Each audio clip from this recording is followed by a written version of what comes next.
Welcome to this week's Master Coaches Wednesday Weekly Buzz, hosted by, I think, our friend John Foreman, for most of us. We continue to update our viewers on the most current issues and trends during our conversation with leaders in our sport. Our most recent Journey of the Legend series, we interviewed all four of our Master Coaches, which all together have over 150 years of experience that was shared. Oh my goodness. We hope you enjoyed our interview as much as we did being interviewed by our colleagues. Now, today's show. Here are the facts as Master Coaches have learned through our coaching friends, administrators, and being guests on Zoom shows around the country. We will review high school, college, recruiting, club, and issues around COVID-19 return to play. Let me begin an overview of the high school volleyball. As you see on this graph put out by the National Federation of High School Coaches, you see three main specific items. No football this fall, noted with a red star. Last Friday, 6 states had said no fall sports. And as of this morning, 10 of these are not going to be playing. Those states in the gray have no changes in the schedule. Last Friday, there were 28 states, and now there are only 20. And those states modifying their calendar in blue. Last Friday, there were 23 states, and now 31 people are readjusting their schedules. This means fall volleyball has started in many states, beginning as early as last week, and remaining have scheduled start times all the way up till September 15th. Those schools that will play high school volleyball this spring will be playing their season sometime during the period of January through June, during which we all know is the traditional club season, which we will address later in our show. For those that would like to have the most updated schedule for high school, go to www.nhfs.org and you can get their daily updates. Now, let's head over to Coach Bob Bertucci, head coach of Sacred Heart, who will address the college, women's, and men's programs. Bob? Thanks, Ruth. Yeah, as you just indicated, things are changing on a daily basis. I mean, things we heard about 3 days ago where there was not going to be any fall volleyball schedule collegiately has now changed, where the Board of Governors from the NCAA has kind of kicked the can down the road to the divisions. They're going to make them decide within divisions, all right, with just some guidelines. The guidelines are basically 50% of the membership have to have decided that they're going to play their season. Otherwise, they will not have a championship. So that's just kind of postponing it a little bit longer. Right now, at Division I level, there's 8 conferences confirmed not having fall volleyball. All right, in most cases, not having any fall sports. Probably 9 or 10 as of today. I know the NEC has postponed a decision till October 1st. They're leaning towards, trying to have it, but they're being very cautious. So things are continuing to change there. Division I, Division II has 11 conferences that have decided to postpone the fall schedule to the spring. Division III, there's 33 schools that have, 33 conferences that have decided not to play fall sports. I think there's also difficulty when they push it back and they say they're going to pass, play in the spring. It makes no sense to me. Last year, all right, December, January is when this virus first began. All right, it's also the height of the flu season. You push things back, chances are it's just going to mushroom. And there's a betting man would probably say there's not going to be athletics at the college level right now. The Ivy League, has made it clear that they're not playing any fall sports, including football. Harvard's only going to have 40% of their students on campus. Princeton is only going to have 50% of their students, just their freshman and junior class. Well, if that's the case, they're not having athletics. You're not going to have athletics for just 2 classes, at a school. The Patriot League is following that. SEC is bound and determined to have a 10-game football conference. The ACC has just added Notre Dame to their football schedule, trying to push football through in the fall. Of course, if football is going to happen, they're going to want women's volleyball, soccer, just from a political standpoint or a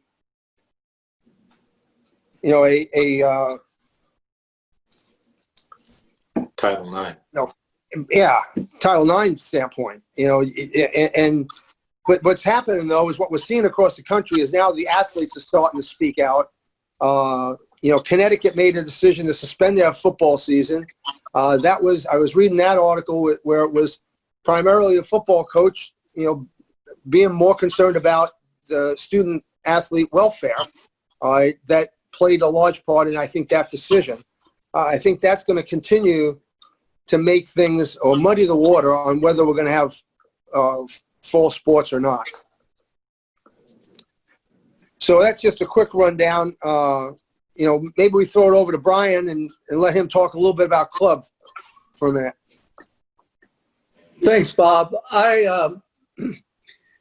Club volleyball has so many different aspects to it. One, club directors need to pay their rent, and they a lot of them own buildings. They employ several people. It's very difficult. And right now, in most of the country, the reports we get is club is going. Now they're trying to follow some guidelines, and the guidelines they're trying to follow are for safety purposes, but they are going. And how long will they maintain the safety purposes? Which guidelines are they following? Club, are they following city, state, federal guidelines?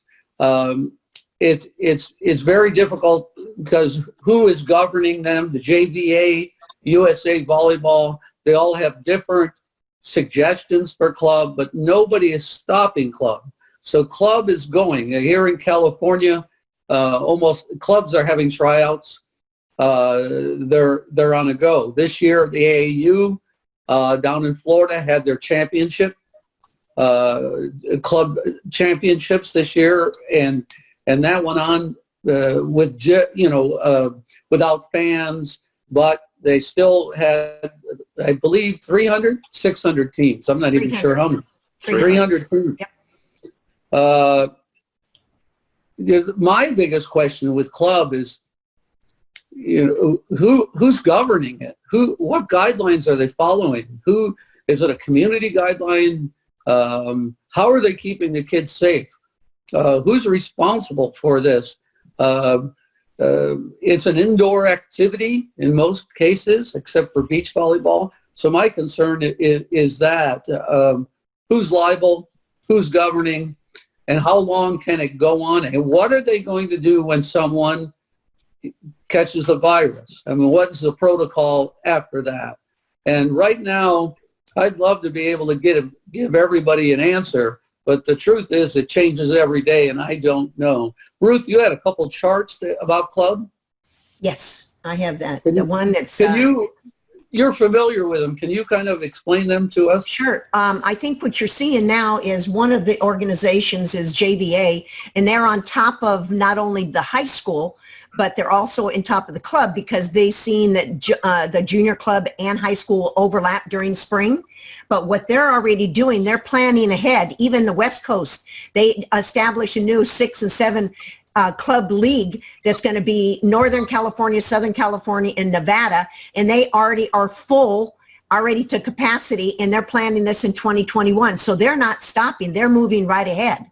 So I think that helps because it's not like they're not planning.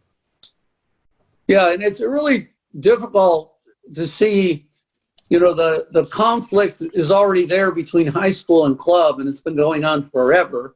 And now what is the conflict going to be if they have overlapping seasons? Again, I agree with Bob. I'm not so sure there's going to be a spring season, but that overlap. On the high school level, it's really difficult for these kids or the club level to lose a year. The collegiate level, you can lose a year and get it back by redshirting if you haven't already, or probably will be grandfathered in. But these high school kids losing a whole year is very difficult. And I'm going to kick this over to Mick, and Mick's going to give us a broad look here at this, all the issues.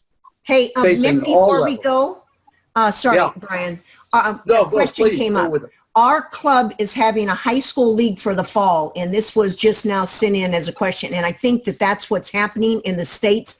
The 10 states that aren't having high school volleyball, clubs in those areas are still active.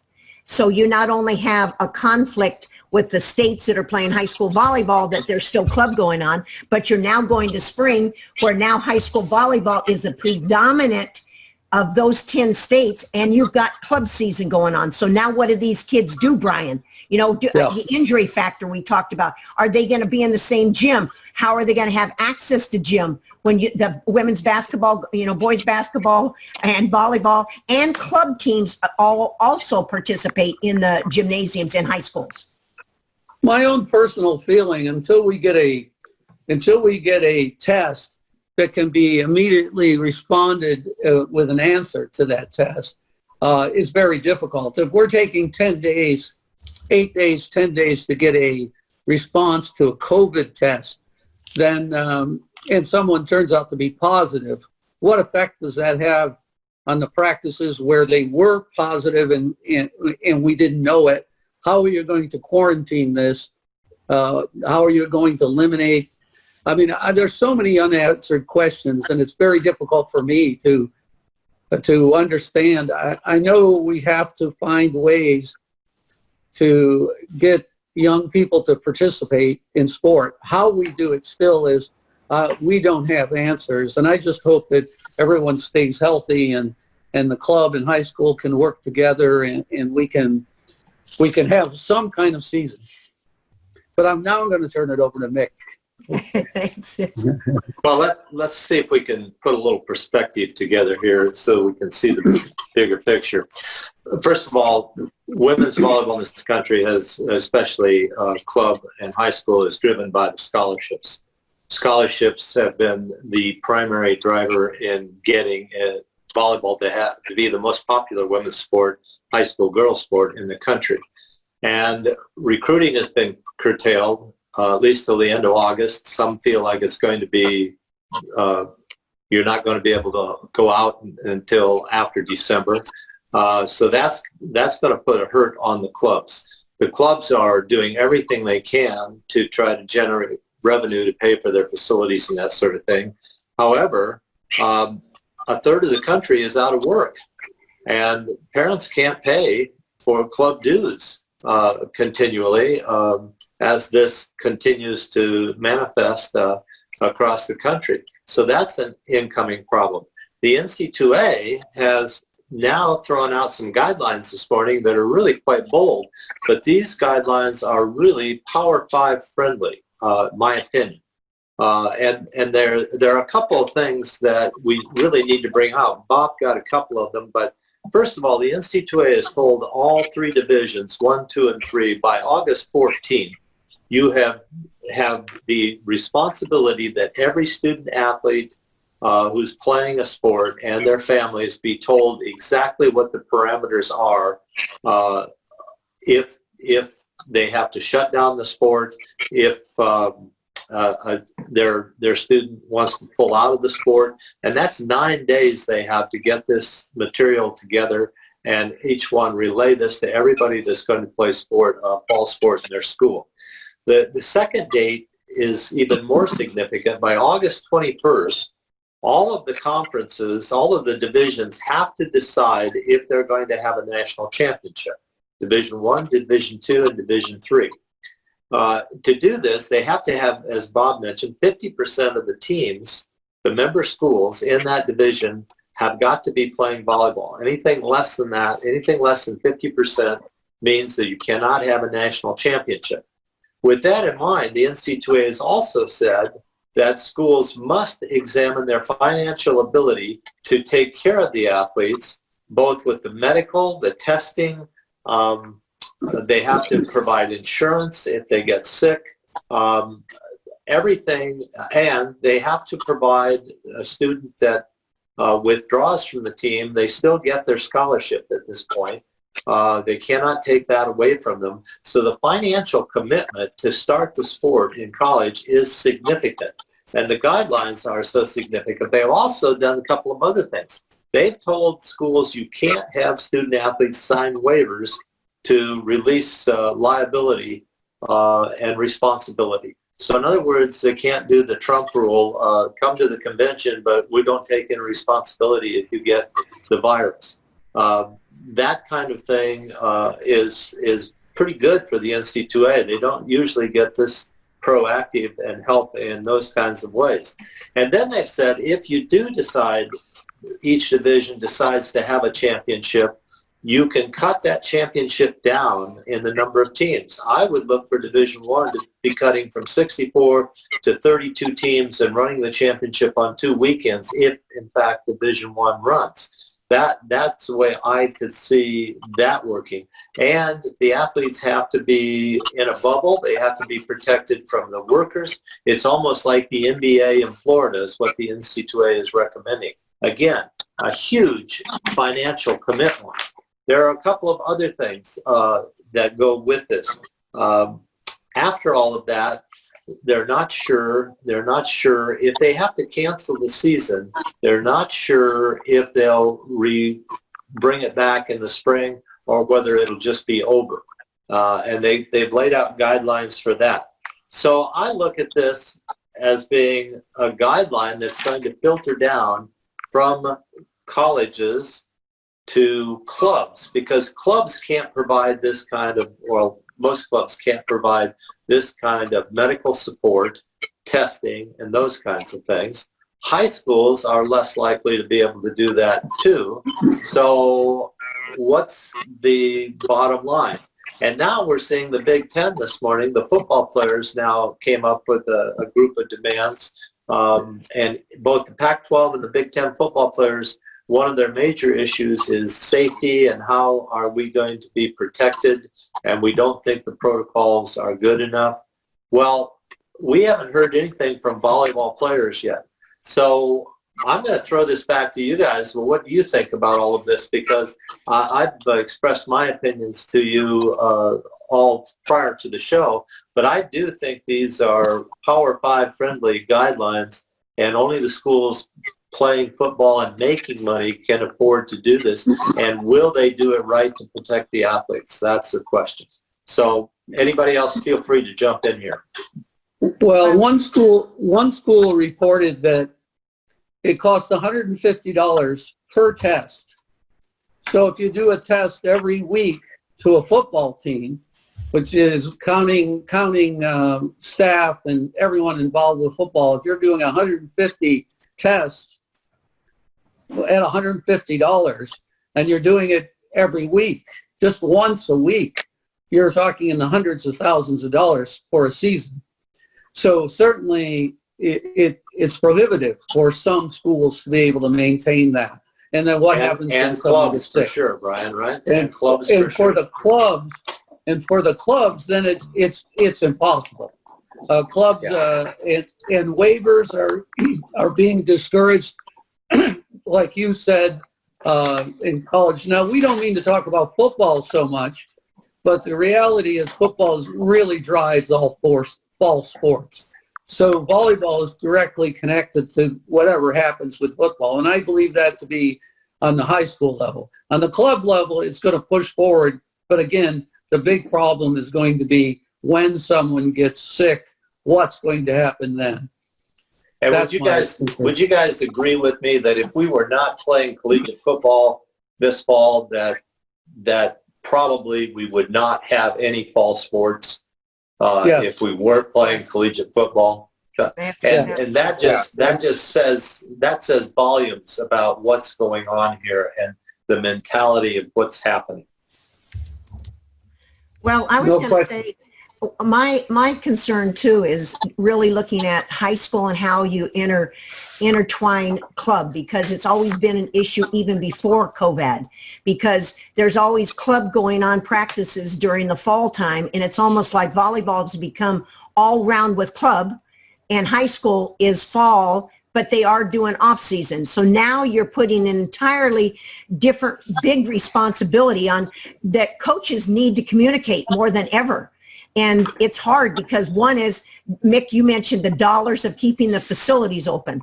But the by and large is this: when will this change where people communicate? And it's probably the same thing as when a 15-year-old kid, volleyball kid, gets COVID and dies, or a parent gets COVID and dies, and then they try to figure out which facility they were in because they went to 6 of them. And then what do you do about all 6 of those? So I think it's impossible for a club to have that kind of financial bubble, like the NBA. So I would say, if I could give any piece of advice to club and high school coaches, figure out a way to work together, because it's about the sport that needs to be developed. Well said. If I could toss an idea in here that people might have been thinking of. If you look at the European model, where clubs play more of a traditional league structure, not tournament structure, there at least you get a little bit more isolation and you don't have the big events. Isn't that what's happening in Northern California? Ruth, Yeah. didn't you report? Yes. That's what that is doing, because they're not going to be traveling, and they're controlling basically those particular 6 or 7 clubs, because they'll fill their league, just like the Power League in Chicago and in Texas. But they figured Is that that like out. Tour of Texas? Will Yes. that Tour Yes. of Texas will become even more important now? Yes, absolutely. They're talking about that not only in Northern California, but also in Southern California with the new volleyball association for club. But are those still tournament-style events? I mean, still a bunch of teams go to one place and play? No, It's more like high school? So it's, okay. A league type thing. Yes. So they would do that in San Diego and Los Angeles and in San Francisco area, basically. That's what they're talking about. It's back to the old USAV or USAV model. Mm-hmm. Yeah, I'm Wherever you concerned that the governing bodies aren't taking care of the needs of the clubs, in this case, just clubs, talk about clubs, because you're going to have all this spin-off and then who's in charge and what rules are we going by? Not volleyball rules, but I'm talking about health rules, health concerns right now. And again, I just wish there was a stronger position from the major governing bodies so that the clubs would have a better idea of how to behave, the behavior for their players at this time. One of the Well, things, Brian, I think part of the problem is all the national governing bodies are punting right now, including the NCAA. They're punting down to the divisions that are turning around and basically, kicking it down to the schools to make individual decisions based on these guidelines. And if they can't fund those guidelines, well, then the liability is going to fall on the individual institution for not protecting their student athletes, not the NCAA or not the USA Volleyball or JVA or anyone else. I said this earlier, that it's about time that the institutions feel what's been happening to us coaches. Everything rolls downhill. Has been landing on the coaches for the last 6 to 10 years, and now this is rolling downhill and it's landing on the institutions. And so I don't think I agree with it, but it's kind of nice that it's not the coaches that are getting hammered and have to make all these tough decisions that happen normally. one of the things I was going to mention. It's going to go. Go ahead. Sorry, Ruth. I was going to say recruiting. I wanted to address a couple things. They are still doing showcases. They're actually one showcase out in Southern California in 2 weeks, and then they've scheduled a second showcase in November. And they actually are live streaming those and providing video loop tapes for each of those participants. So all of these recruiting services are moving right ahead, because the fact is this is the only time that kids that are eligible to talk to the coaches, hey, this is the time to jump on it. They don't have a lot of video, so they got a chance to receive some video to be able to see what kids are doing now. So all four of us have been Division I head coaches, and put yourself in this situation. If you are going to offer a scholarship to a youngster for 4 years, are you going to watch these live stream showcases and make a decision on offering a 4-year scholarship to somebody? Yeah, that only identifies athletic ability as far as I'm concerned. I can't tell any more than that off of a streaming thing. And it's another way to provide income for the clubs. And I don't know what you get for it, you know? Yep. All right. Yep. Nick, you're going to talk about next week's show. Well, next week, we had planned to do a couple of things. But given the NC2A coming out with these guidelines today and all these deadlines, we think that a lot of exciting things are going to happen here in the next 3 or 4 days. So we're going to call off our planned show for next week. We'll have the show, but we're not going to tell you just yet what we're going to do on the show until we research some more of these things. We think a continuation of what we're bringing today is really good, and maybe a couple of coaches live might join us also, depending on the situations, to tell us where we're really at, so that we can get some firsthand feedback that will help our listeners even more. So that's what we're going to do next week, Ruth. I'll throw it back to you now to kind of finish up the show today. But this has been good. I thought all of you brought really good information, so thank you. All right. Now we got a special shout out to all those coaches that have attended one of our Championship Skills Series clinics. For those interested in hosting a Master Coaches virtual clinic this fall, and trust me, there are plenty of people that could do virtual clinics, or an in-person clinic in 2021, please contact us at www.volleyballmastercoaches.com. Join us next week for Master Coaches Weekly Buzz. Follow us on Facebook at VB Master Coaches, Instagram and Twitter, VB Master Coaches. And all of our weekly buzz shows are on YouTube, and you can access these by going to our Instagram account, VB Master Coaches. Click the link in our bio and enjoy listening to leaders in our sport address current issues and trends. Now, let's go to our host, John Foreman, and we're going to get an update on his upcoming coaching conversations and an update on his training plan for the Medaille Mavericks. John. Thanks, Ruth. Fortunately or unfortunately, our conference was among those that Bob talked about earlier in Division III that have decided not to have fall sports this year. That was decided by the presidents on Friday. So I have no idea what the fall is going to look like, because I'm also supposed to coach the men in the spring. So am I going to have 2 non-traditional seasons in the fall to prep for a spring season? What's the spring season going to look like? I have no idea. There's so much stuff that's up in the air. I had the AD in here, as these guys know, a little while ago, just talking about some of the stuff going on with the NCAA. So still a lot of decisions to be made.